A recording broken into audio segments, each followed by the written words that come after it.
Mbona nyinyi hamuna msemaji wa Waluhya? Sasa nyinyi mmechagua viongozi wa fitina. Viongozi wa fitina ambaye hawajui nyinyi mnakaa namna gani. Hata wengine saa hizi wako ndani ya serikali, walitoka kwa chama chetu wakaenda kwa serikali, hawaendi kuomba kitu, wanapeleka tu fitina kila siku.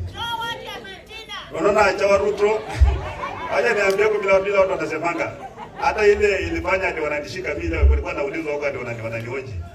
Hadi wananiambia hadi kuna MP mmoja na MP wenu ameandika barua kusema kwamba tunatembea ako na shamba ati kwa Hamlati ateka 200. Hadi nimenunua shamba ati kwa Manduli eka 200.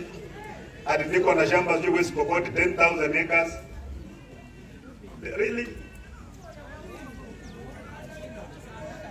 Kwenda kukatana miguu. Mimi nafikiri Kaini alikuwa Mluhya. Hiyo roho ya Kaini tuseme nini? Ifanye nini? Roho ya Kaini ishindwe, na tunafukuza roho ya Kaini kwa jina la Yesu.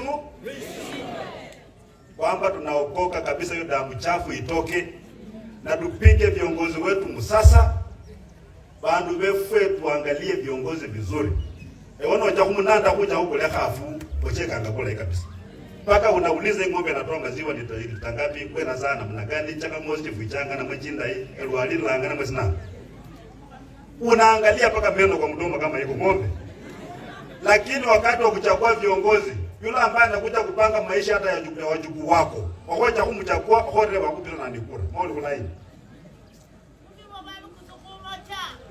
Sasa watu wetu, mimi nimesema hivi,